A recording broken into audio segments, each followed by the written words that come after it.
1 Korintus 12 ayat 7-11, rupa-rupa karunia, tetapi satu roh, 1, 2, 3. Tetapi kepada tiap-tiap orang yang dikaruniakan pernyataan roh untuk kepentingan bersama. Baca bersama. Sebab kepada yang seorang roh memberikan karunia untuk berkata-kata dengan hikmat, dan kepada yang lain roh yang sama memberikan karunia berkata-kata dengan pengetahuan. Kepada yang seorang roh yang sama memberikan iman, dan kepada yang lain ia memberikan karunia untuk menyembuhkan. Kepada yang seorang roh memberikan kuasa untuk mengadakan mujizat, dan kepada yang lain ia memberikan karunia untuk bernubuat. Dan kepada yang lain lagi ia memberikan karunia untuk membedakan bermacam-macam roh. Kepada yang seorang ia memberikan karunia untuk berkata-kata dengan bahasa roh. Dan kepada yang lain ia memberikan karunia untuk menafsirkan bahasa roh itu. Tetapi semuanya ini dikerjakan oleh roh yang satu dan yang sama, yang memberikan karunia kepada tiap-tiap orang secara khusus, seperti yang dikehendakinya. Memang kita tidak mengalir dalam 9 karunia di menit yang sama. Tetapi semua karunia-karunia ini adalah tools. Masing-masing karunia ini adalah alat untuk menolong umat Allah dalam pergumulan dan tantangan mereka. Kita semua punya kebutuhan, kita semua punya kepentingan. Dan Tuhan ingin kita mengalami Roh Kudus secara nyata. Makanya 9 karunia ini sekalipun kita tidak mengalir di waktu yang bersamaan, karena kebutuhan setiap orang tidak sama, bahkan kebutuhan kita pun tidak bebarengan datang. Mari kita sama-sama percaya dulu bahwa karunia-karunia itu adalah milik kita. Bahwa diberikan untuk kita, meskipun diberikan secara khusus tepat pada waktunya, seperti yang dikehendakinya. Roh Kudus itu nyata dan dia ingin menolong kita. Saya ingin memberikan contoh kepada masing-masing karunia ini saat ini. Yang pertama-tama di kebaktian 1 saya mau banyak fokus ke satu karunia, namanya karunia untuk berkata-kata dengan hikmat. Mari kita buka sekarang di 1 Raja-Raja 3 ayat 16-28. Contoh karunia berkata-kata dengan hikmat di perjanjian lama. Ini bukan karunia hikmat. Hikmat bukan karunia. Hikmat itu fondasi. Permulaan hikmat ialah takut akan Tuhan. Hikmat tidak dimiliki oleh seseorang. Hikmat harus ditemukan di hati setiap orang percaya. Ini bukan karunia hikmat, sebab hikmat bukan karunia.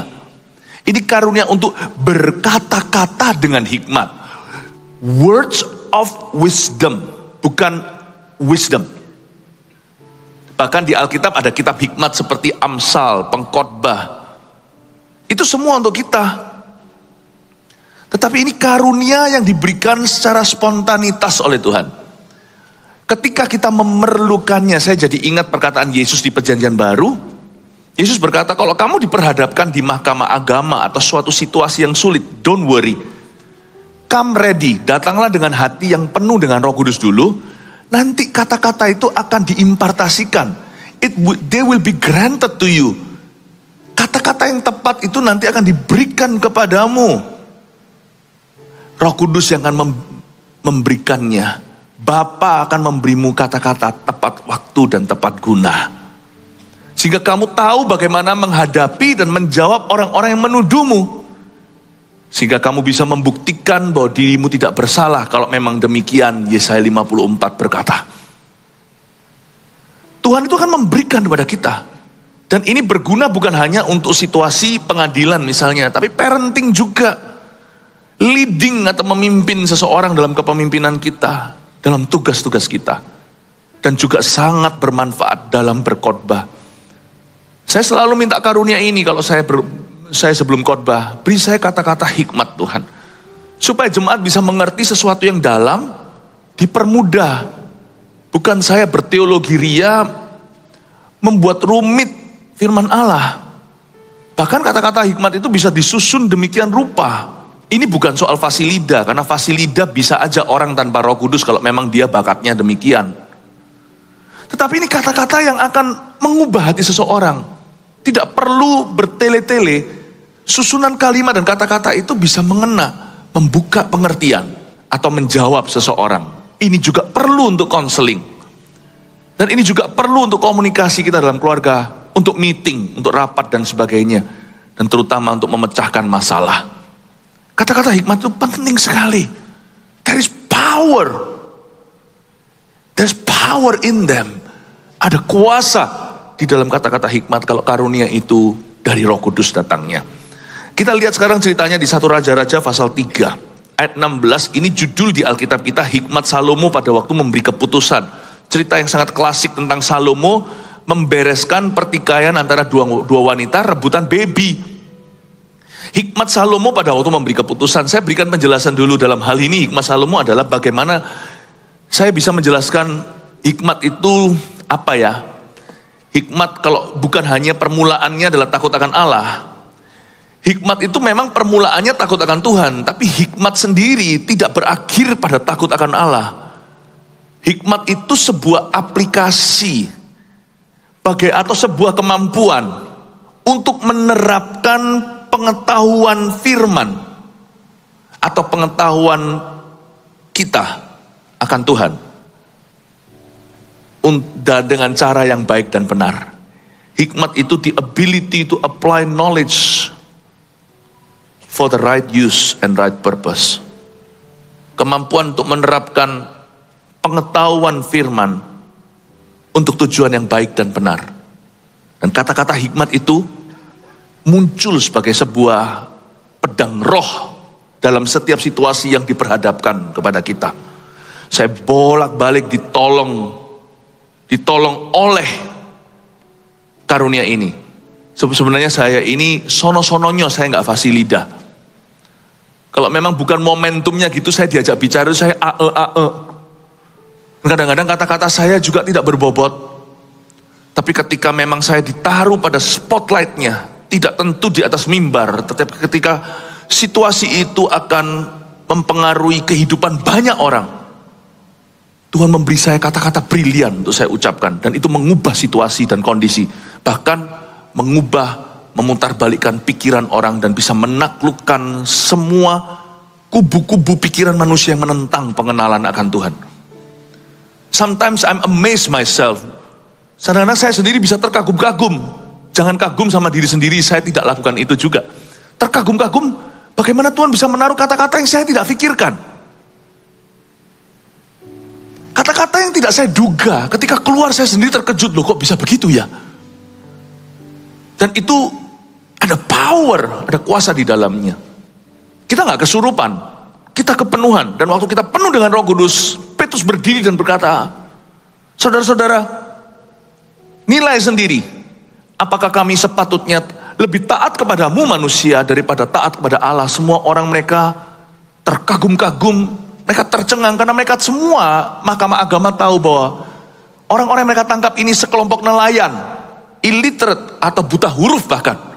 Kok bisa keluar kata-kata seperti itu? Mereka tidak kurang ajar terhadap imam besar, tapi mereka berkata, coba nilai sendiri, menurut Anda sepatutnya saya lebih taat sama manusia atau pada Allah?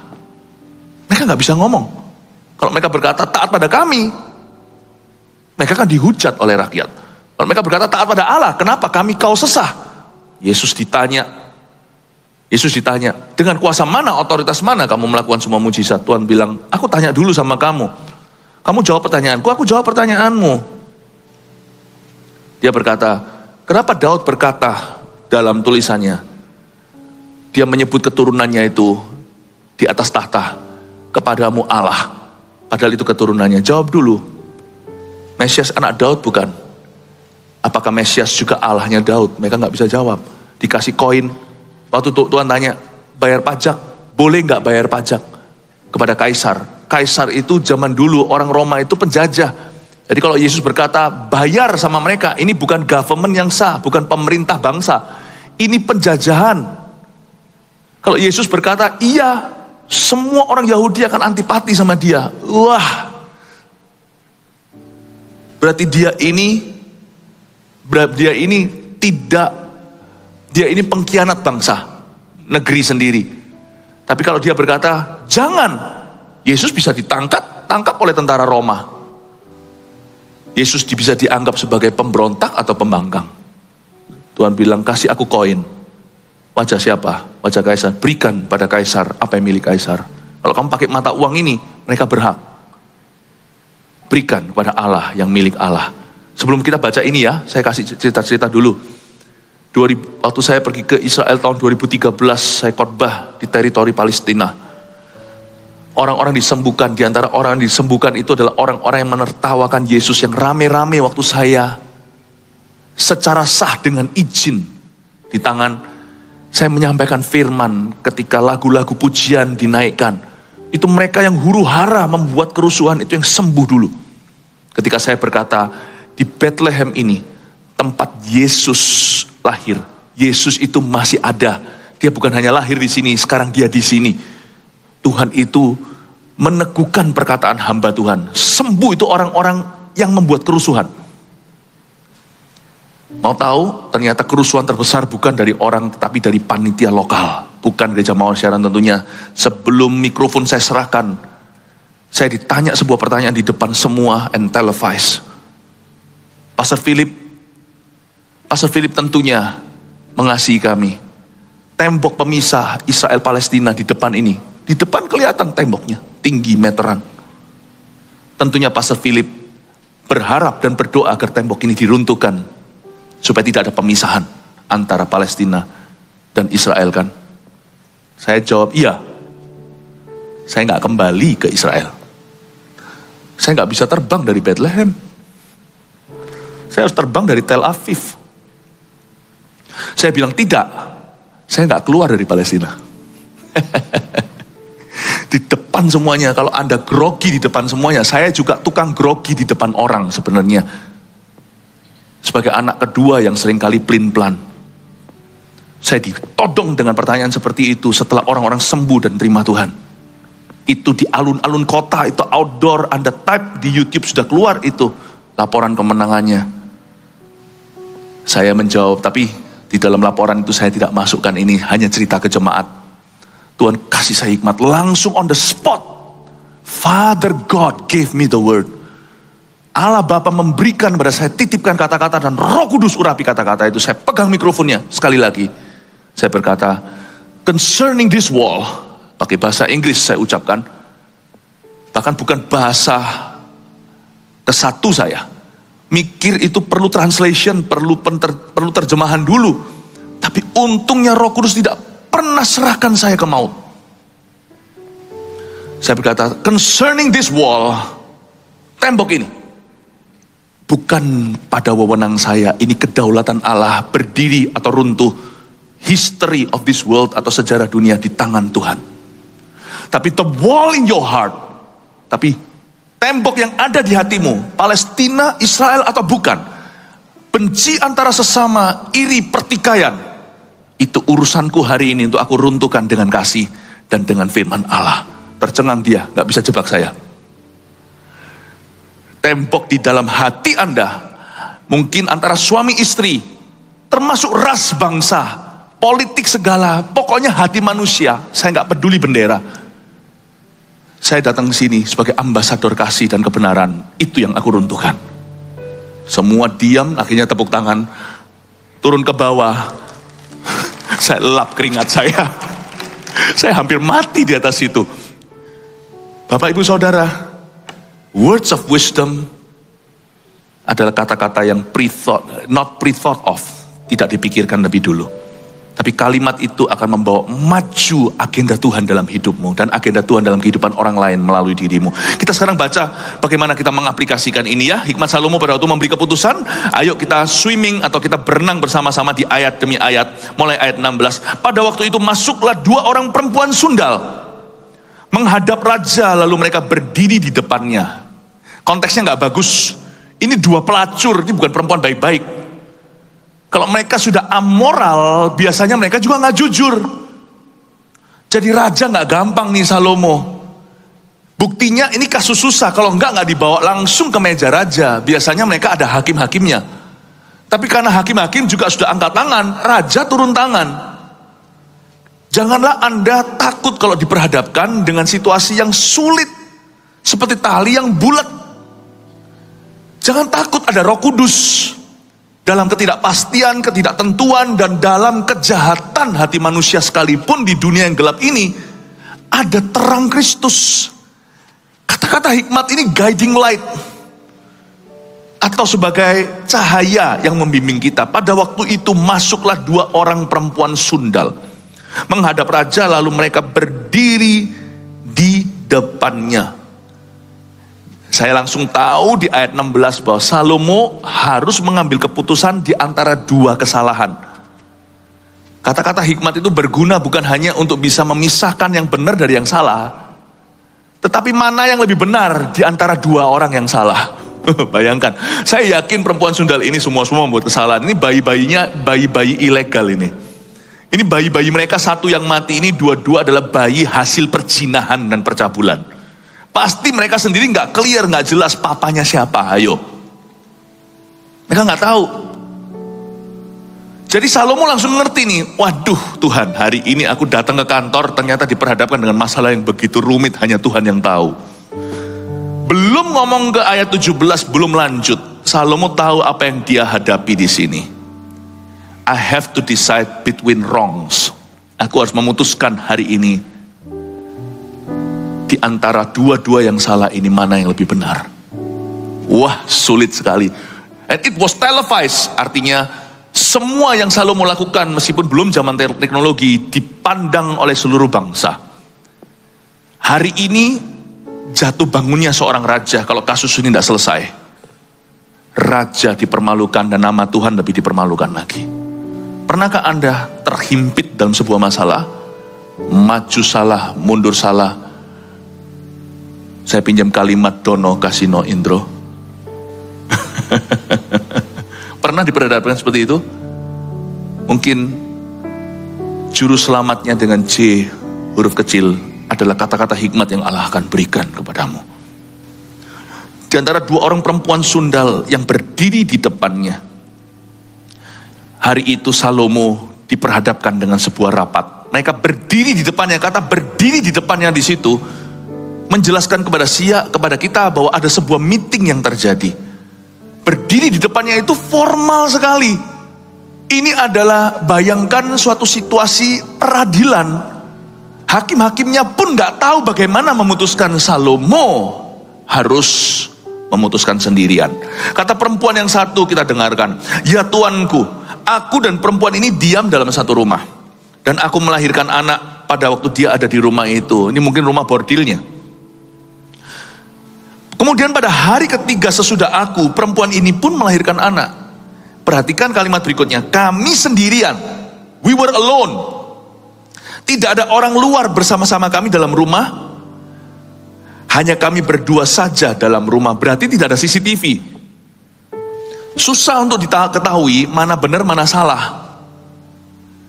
Siapa yang bisa memancing kebenaran di situasi seperti ini? Ini namanya memancing ikan tanpa alat yang memadai di air atau sungai yang keruh, apalagi di rawa-rawa. Susah ini. Kalau saya lihat narasumbernya 2 orang perempuan sundal, apa yang saya bisa percayai? Bayangkan jadi Salomo, apa yang bisa saya pegang? Mereka sendiri tidak bisa dipercaya dengan kehidupan kok. Orang kalau hidupnya nggak keruan, kata-katanya juga nggak akan keruan. Orang yang hidupnya sembarangan, saya tidak akan percaya setiap kata yang keluar dari mulutnya. Salomo mikir, saya bisa bayangkan hikmat mulai berbicara. Sebelum keluar kata-kata, ada perenungan. Bagaimanapun juga 2 orang ini adalah ibu atau mama. Minimal 1 pasti ada naluri keibuannya. Bukankah ada lagu kasih ibu? Kasih ibu yang terbesar. Di setiap negeri, setiap bangsa, setiap kebudayaan selalu ada lagu begitu. Bahasa Indonesia juga ada kasih ibu, nana kepada beta, tak terhingga sepanjang masa. Bahasa Chinese juga ada sesang cium mama hao. Setiap budaya ada tuh. Salomo tidak bodoh, makanya dia ini orang yang penuh hikmat. Pasti ada salah satu naluri ibu. Dia tidak mau main dalam perdebatan, dia masuk ke nurani mereka. Powerful sekali. Andai kata kita bisa begitu sama anak-anak kita, terbuka komunikasi, ya kan? Andai kata kita tahu apa yang dibutuhkan oleh orang-orang yang kita pimpin, kita tidak akan menjadi pemimpin yang buruk, bukan? Andai kata kita mengerti seluk-beluknya masuk, meskipun rival atau kompetitor kita banyak, tapi kalau kita tahu bagaimana masuk ke hati orang, bukankah deal di tangan? Meskipun harga kita kalah, karena orang sana memang mau merusak harga. Dalam dunia bisnis Anda kata, hikmat Roh Kudus bekerja. Bapak Ibu Saudara, hikmat itu seperti ini bunyinya di Amsal. Umur panjang di tangan kananmu, kekayaan hormat di tangan kiri. Bukan berarti hikmat itu menjamin selalu bahwa kita akan berhasil secara materi. Apalagi kekayaan jangan dicari. Tapi hikmat itu tidak mengecewakan. Hikmat itu membawa kita maju, hikmat tidak membawa kita jatuh. Waktu Salomo melihat itu, dia berkata, Tuhan tolong aku, lebih tepatnya tolong mereka. Atau lebih tepatnya lagi, tolong salah satu mereka yang benar ini. Karena ini pertikaian, ada yang benar pasti. Orang boleh salah, Salomo tidak menghakimi, kamu perempuan sundal. Tapi dalam kasus ini selalu ada yang benar, selalu ada yang salah. Orang salah aja ada yang benar, ada yang salah loh. Apalagi orang benar, ada yang benar. Salomo berkata, no, aku menolak untuk melihat masa lalu orang itu. Aku akan lihat kasus per kasus. Aku akan lihat apa yang di hadapan. Salomo ini, saya coba untuk menelaah, untuk bisa mengoperasi lewat firman ini, lewat ayat ini, bagaimana cara berpikir Salomo sebelum keluar kalimat yang paling mutakhir membuat everything solve. Semuanya terselesaikan di meja raja. Saya berdoa dan berharap agar lewat firman yang saya bagikan hari ini, hikmat bertambah di gereja kita. Bukan Farisi ya. Farisi itu sok pintar dan sok suci. Bukan yang itu. Hikmat itu pertama-tama kata Yakobus murni. Hikmat itu pertama-tama apa? Coba baca. Hikmat yang dari atas itu seperti apa. Tapi saya coba untuk membedah otaknya Salomo dalam hal ini. Ini bukan IQ. Ini God Q. Saya harap kita mengerti bagaimana kita memutuskan. Sebab pesan pengembalaan ini adalah membantu Anda untuk bisa mengambil keputusan. Supra alami, coba saya jelaskan secara alamiah. Kita tahu di dalam rumah tidak ada orang waktu itu, ayat 19. Pada waktu malam, anak perempuan ini mati karena ia menidurinya. Ya tertindih sama mama. Pada waktu tengah malam ia bangun lalu mengambil anakku dari sampingku. Tuker nih ceritanya. Zaman itu belum ada suster. Sementara hambamu ini tidur, dibaringkannya anakku itu di pangkuannya, sedang anaknya yang mati itu dibaringkannya di pangkuanku. Kalau saya jadi Salomo udah garu-garu kepala.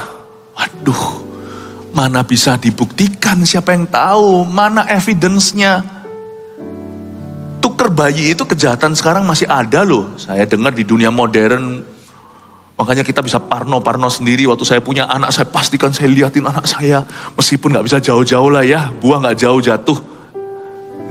Gak jatuh jauh dari pohonnya. Anak kami itu loh mirip kami, tapi saya tetap liatin. Jangan sampai ketuker ya. Saking paranoidnya. Enggak lah, kemungkinannya kecil terjadi. Tapi ini disengaja. Siapa yang tahu ya kan? Salomo berpikir, mana gua tahu. Salomo ngerti ini bukan salah hakim-hakim yang dia angkat lalu dipecat. Yang ini memang susah. Tahu nggak hikmat itu tidak timbul dari studi atau Anda mempelajari.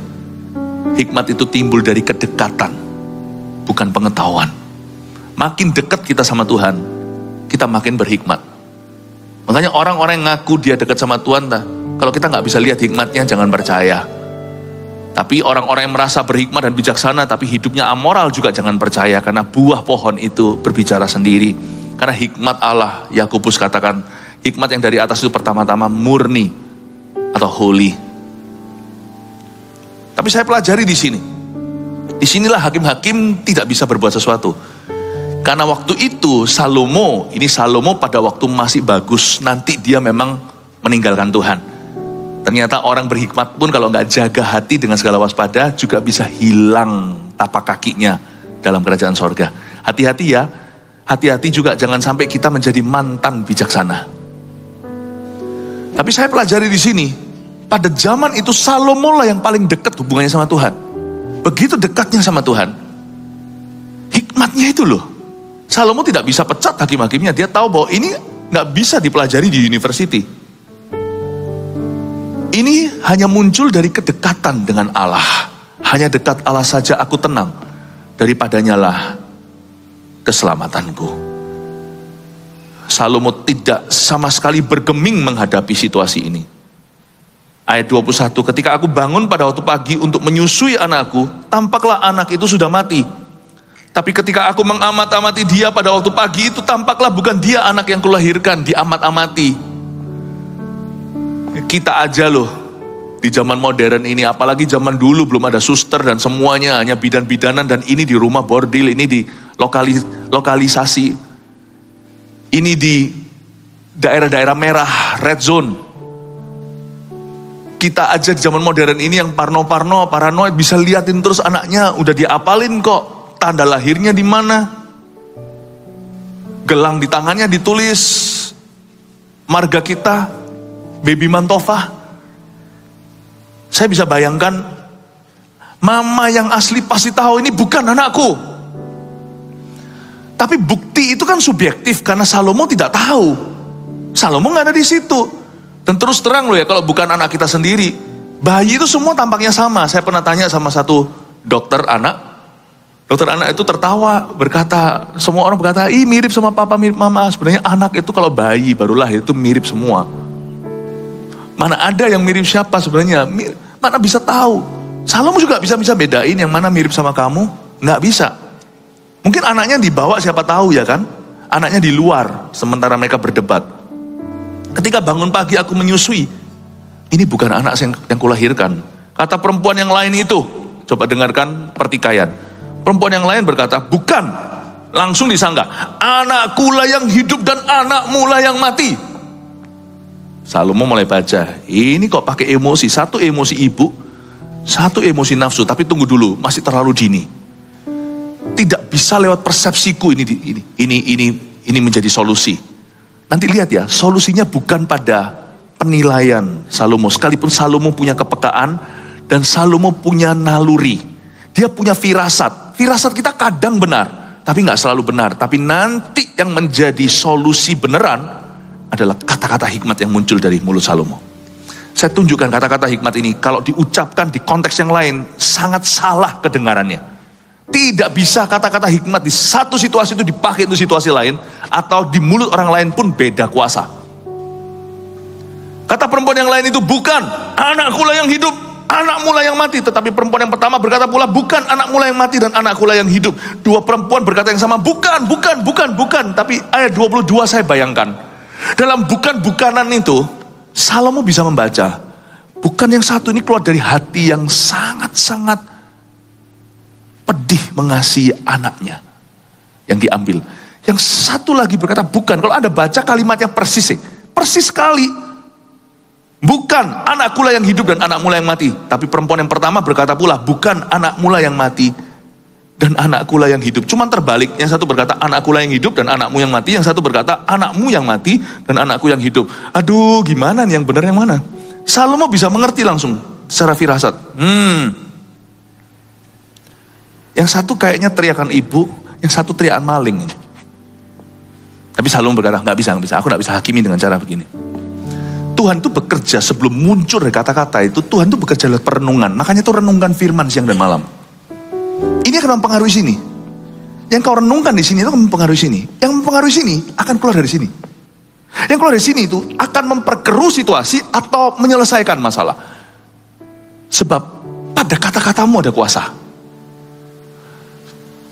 Waktu sampai di sini dan keluar dari mulut atau lidah bibir kita, kita bisa menjadi bagian dari solusi atau bagian dari problema. Dan Salomo itu, apa yang ada di hatinya, itu keluar di mulutnya. Sebab apa yang di mulutmu itu dari hatimu. Salomo mulai perenungan terjadi. Saya tunjukkan prosesi ilahi di dalam hati. Terjadi processing di sini. Terjadi buffering, termuter. Salomo mulai mikir, dia mulai lihat kanan, lihat ke kiri wanita yang satu dan wanita yang lain. Dan dia pasti berdoa. Ada kalanya kita menghadapi sebuah situasi, milikilah hubungan komunikasi dengan Allahmu yang tidak terputus. Sekalipun doa tidak di dalam ruang doa, sekalipun tidak komat kamit mulut kita, lebih baik komat kamit pagi hari. Saya kalau komat kamit doa sungguhan itu pagi-pagi. Karena nanti waktu siang saya nggak punya waktu untuk berdoa begitu. Karena itu saya harus bisa berdoa di dalam hati. Seperti Nehemia ketika menghadap raja. Dia berseru dalam hatinya untuk diizinkan cuti bangun tembok Yerusalem.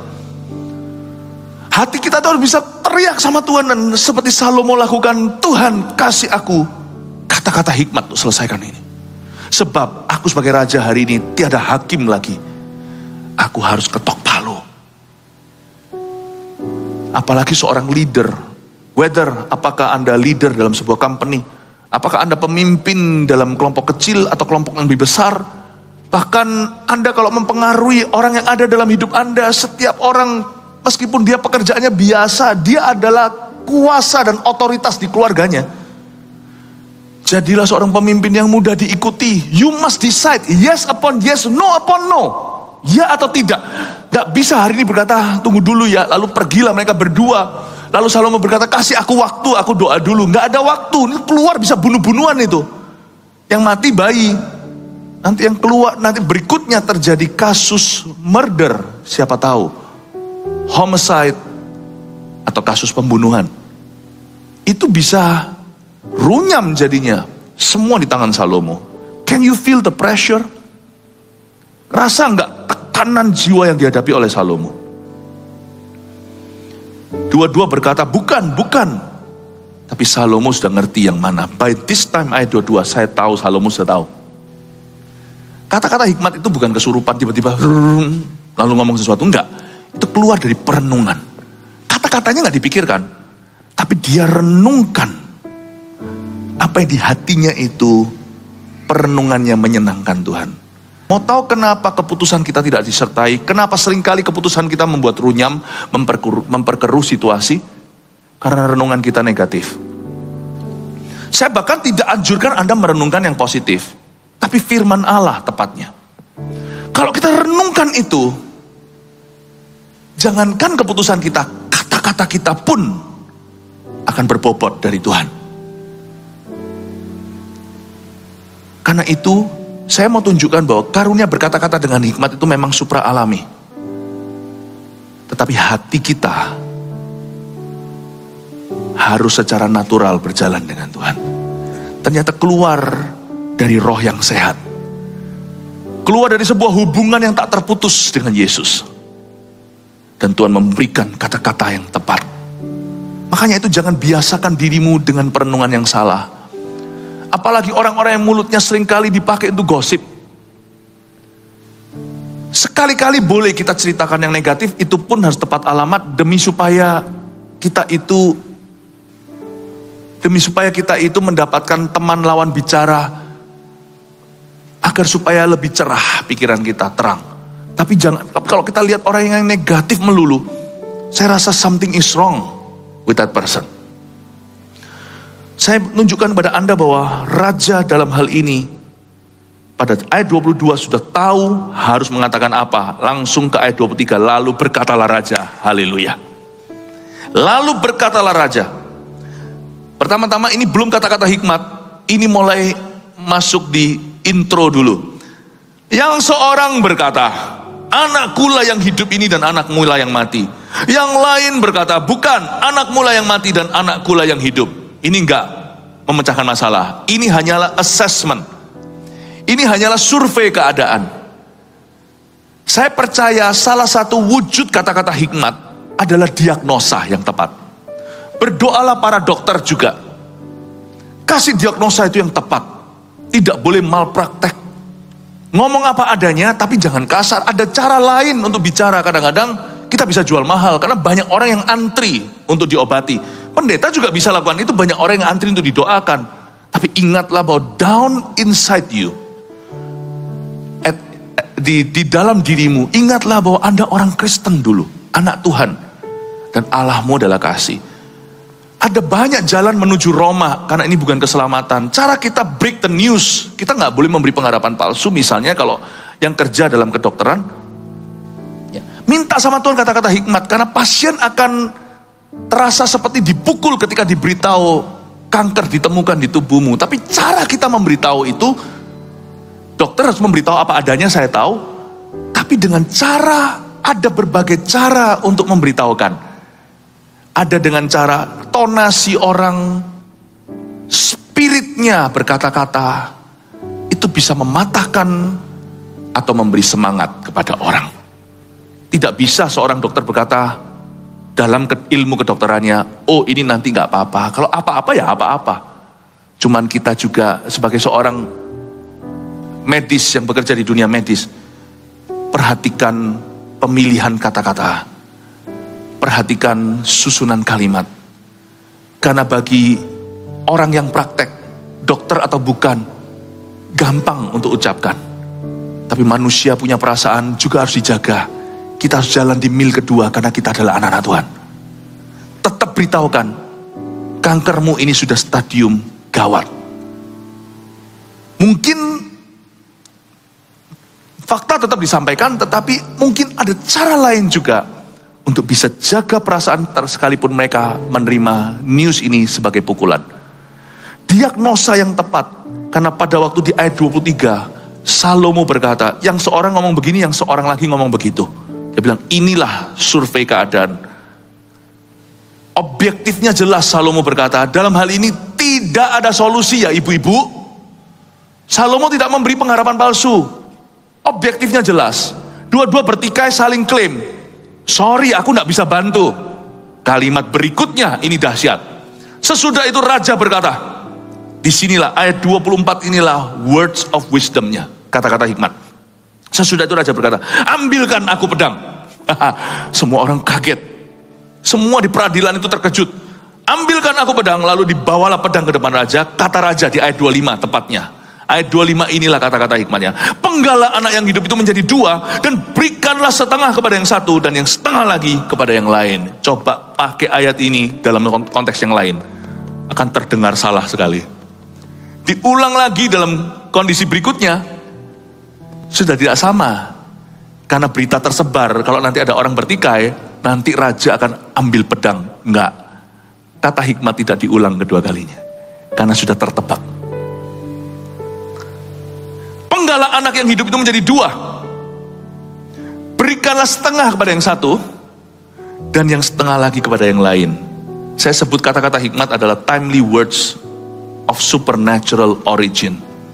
Kata-kata yang tepat, waktu tepat guna, dan sumbernya itu supernatural dari Roh Kudus. Simple sekali kata-kata ini, penggal aja anak itu, kasih setengah-setengah kedua pihak. Simple but deep, sederhana tapi dalam sekali, dan mendatangkan purpose atau tujuan Allah. Di dalam konteks yang berbeda, kata-kata yang sama ini akan irrelevan, tidak relevan. Maka kata perempuan yang empunya anak yang hidup itu kepada raja, sebab timbullah belas kasihannya terhadap anaknya itu. Katanya, ya Tuanku, berikanlah kepadanya bayi yang hidup itu. Jangan sekali-kali membunuh dia, please no. Pedang di tangan, Algojo datang. Bayi itu diambil di situ. Kan tadi saya beritahu bayinya dibawa. Udah mau dipenggal. Tetapi untungnya ajudan raja tahu hikmatnya. Orang berhikmat itu akan membuat orang-orang yang dia pimpin berhikmat pula. Dia nggak langsung ayunkan.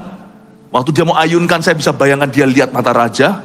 Lalu habis itu ada teriakan seorang ibu, no, jangan, kasih aja ke dia, jangan. Raja lihat dia, tahan tanganmu.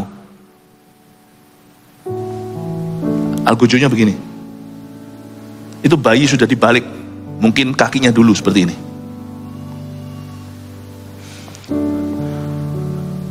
Sebab timbullah belas kasihannya. Perhatikan kata sebab timbullah belas kasihannya. Words of wisdom, karunia berkata-kata dengan hikmat ini biasanya akan menimbulkan apa yang dari Allah dalam situasi itu. Akan memunculkan kehendak Tuhan terbaik dalam situasi terburuk. Akan memunculkan apa Apa yang Allah ingin kita lihat dalam situasi itu? Kata-kata hikmat muncul. Dan hari itu Salomo mampu dengan urapan Roh Kudus mengeluarkan naluri ibu dari seorang perempuan sundal. Dari seorang amoral menjadi orang yang benar dan berbelas kasihan. Don't kill my son.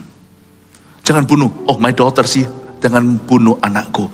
Sebab timbullah belas kasihannya. Tetapi raja menjawab, katanya, ini the follow up kata-kata hikmat. Ini kata-kata hikmat sesungguhnya itu di ayat 25. Kata raja, penggala anak yang hidup itu menjadi dua. Tapi raja memberi follow up, menjawab katanya, berikanlah kepadanya bayi yang hidup itu, jangan sekali-kali membunuh dia.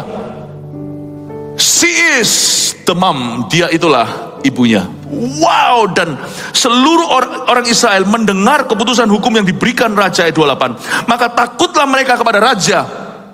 Sebab mereka melihat, mereka bukan mendengar, mereka melihat bahwa hikmat daripada Allah dalam hatinya, ada dalam hatinya untuk melakukan keadilan. Sebab rakyat melihat. Ternyata kata-kata hikmat itu bisa dilihat, bukan didengar saja. Visible. Wisdom should be visible through our words. Hikmat harus nyata, kelihatan mata lewat kata-kata kita. Hikmat itu tidak pernah bisa petak umpet selama-lamanya bersembunyi dalam sanubari. Hikmat itu akan kelihatan dari kata-kata seseorang. Bahwa dia menunjukkan dirinya lewat Salomo. Roh kebenaran itu dalam hati untuk melakukan keadilan. Saya kasih 3 kata-kata hikmat dalam poin sederhana untuk Anda bawa pulang ke rumah, selalu berkaca dan bercermin dengan ini dalam segala pergumulan, tantangan, dan keputusan. Dan minta Roh Kudus yang supranatural itu memberikan kepadamu. Poin 1, kata-kata karunia untuk berkata-kata dengan hikmat adalah kata-kata yang tepat guna dan tepat pada waktunya. Ini yang disebut juga sebagai rema. Ada ribuan promises atau janji. Janji Allah di dalam Alkitab dari kitab Kejadian sampai Wahyu. Tapi tidak semuanya bebarengan akan berbicara ke dalam hidupmu dan hidupku. Minta sama Tuhan sebuah kata-kata dulu. Sebelum muncul di mulut kita, mengakui firman, harus jadi perenungan. Minta sama Tuhan kata-kata yang tepat guna dan tepat pada waktunya. Misalnya, saya bisa menepuk pundak seseorang yang khawatir jatuh, saya berkata, everything will be fine with you. Tidak memberi pengharapan palsu. Orang bisa merasakan dalam kalimat itu ada Roh Kudus. Kamu jangan takut, by God's grace, oleh kasih karunia Allah, Anda akan tetap berdiri. Oh, jangan takut kamu bangkrut. Nggak akan. Wow. Pengharapan palsu juga ada orang yang begitu. Semua yang Roh Kudus lakukan ada counterfeitnya. Semua ada palsunya. Uang pun ada uang palsu kok. Perhiasan ada perhiasan palsu. Tapi yang asli juga ada. Kata-kata yang tepat guna dan tepat pada waktunya. Minta ini dalam parenting kita, waktu kita membesarkan anak, waktu kita memimpin, waktu kita melayani orang lain atau sesama kita. 2, karunia untuk berkata-kata dengan hikmat adalah kata-kata yang menyelesaikan sebuah persoalan. Words that are part of the solution, not part of the problem. Kata-kata yang adalah bagian dari solusi, bukan bagian dari permasalahan itu sendiri. Persoalan itu seperti kalkulasi, seperti matematika. 2 tambah 2 sama dengan berapa? Rumus-rumusnya. Di dunia alami aja ada rumusnya. Kok begini kok bisa begitu? Itu X berapa, tanda gini, Y apa. Waduh, bingung dulu zaman saya belajar kalkulus juga. Itu ada rumusnya. Ya. Ada kata-kata yang merumuskan sebuah masalah. Objektifnya jelas. Salomo berkata, ini diagnosaku dan ini solusinya. Aku tidak punya solusi, ternyata tidak punya solusinya. Salomo itu justru jadi solusi. Ambil pedang. Luar biasa ya. Daripada dia berkata, kamu pembohong besar. Menghakimi Salomo, nanti apa kata rakyat? Kok main tuding segala? Lihat itu, segala jalan menuju ke Roma, dia pakai diagnosa, tapi ada jalan yang lebih baik untuk memunculkan sesuatu yang lebih berguna. Dengan resiko yang tinggi tentunya, kalau dua-dua diam ya anak itu akan dipenggal sungguhan. Saya tahu life is full of risk.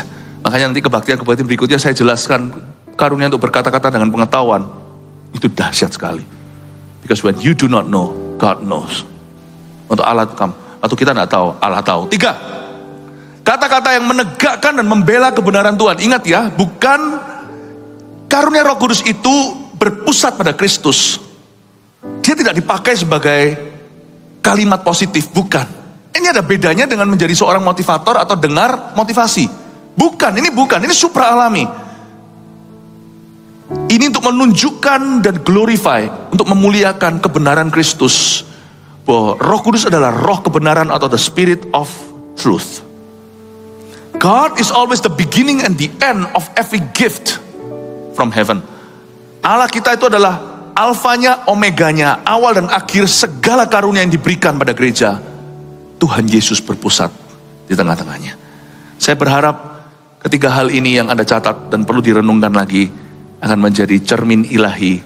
Semoga setiap keputusanmu mendatangkan kebaikan dan rahmat Tuhan. Haleluya. Berikan tepuk tangan untuk Tuhan Yesus. Mari kita semua bangkit berdiri.